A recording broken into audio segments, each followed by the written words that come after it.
In this video, we'll look into SQL Q&A should be part 8 and 1. We find the number of in a column. Let us take the table marks. Let's start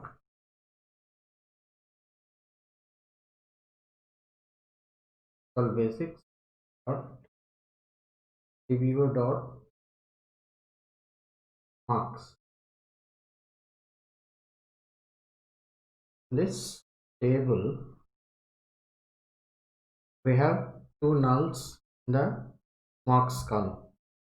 So if there are a lot of rows, then it will be difficult to view like this opening the table. So what is the query to find out the number of nulls column? So if you say select count of star, you'll get all the records from this table.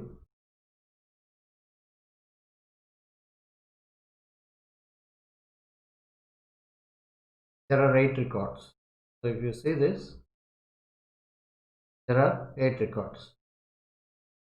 And if you say count of marks, same query we say count of marks, and here we get 6. That means count of marks is ignoring these 2 records. So now we know that select count of star minus count of marks from this table would give us the number of nulls. Execute this, we get 2 nulls.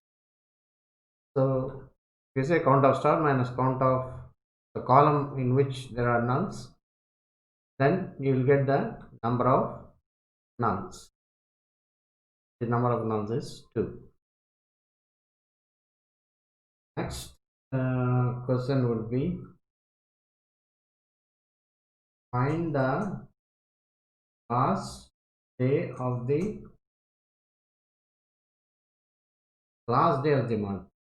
So that is end of month. Select EO month. There is an indent function EO month, which built-in function EO month takes param1 date time, param2 returns date time. So one of the options we can give. So if I say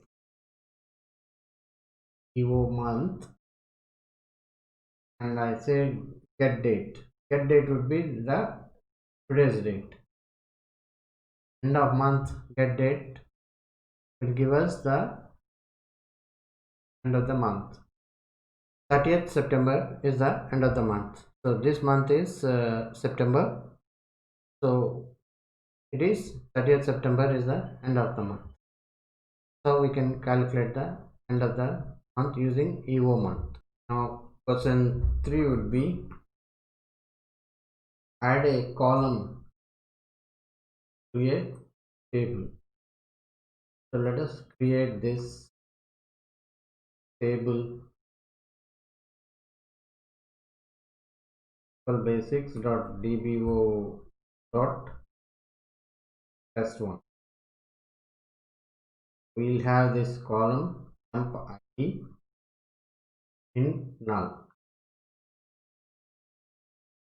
and we want to add a column to this. Let us create this script. Right click tables, refresh. If I go down, there is a test1 table created. emp id. So I want to add emp name to this. So alter table SQLBasics.dbo.test1,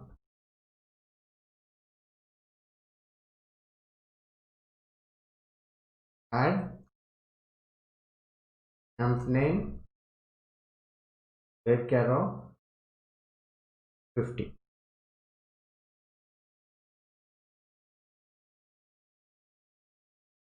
Execute. Now right click, columns, fresh, emp name has been added. Would be this would be the question 2, this would be the question 3. So now question 4 would be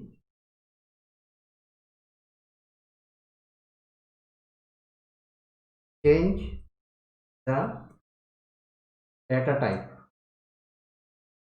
of the column. So now we will change from varchar to nvarchar. Here it is emp name is showing as varchar of 50. Now we will change it to nvarchar of 50. Alter table. We'll copy this. S1 and alter column emp name and varchar of 50. Execute this.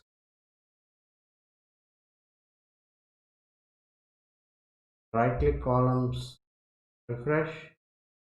Here is nvarchar of 50. Now option 5 would be delete table test1, drop table SQLBasics.dbo.test1. Execute. Now if we right click table, refresh,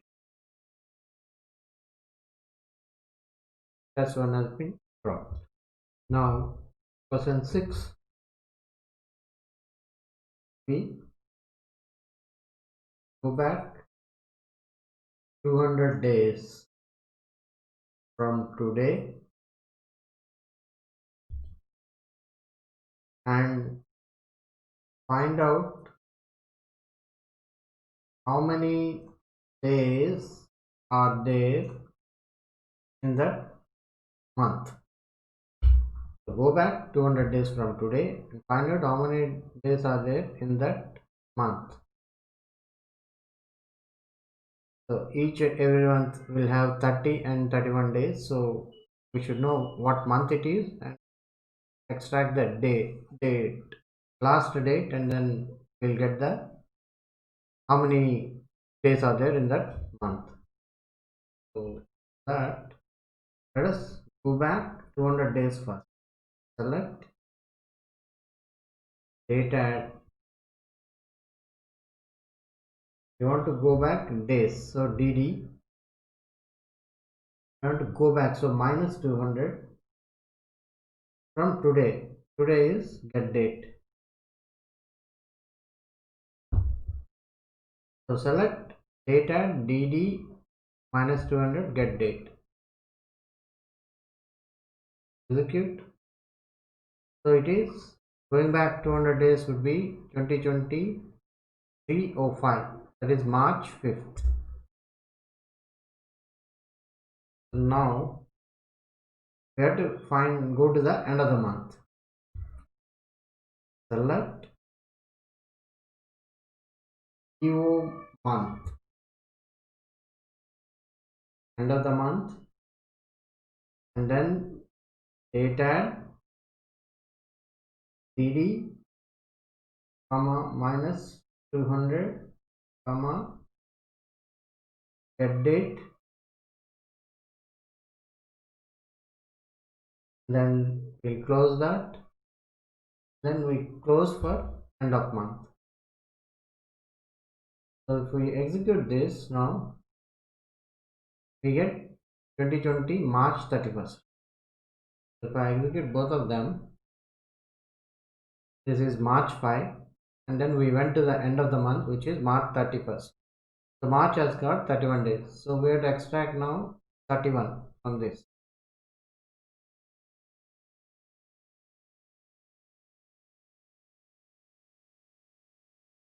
So select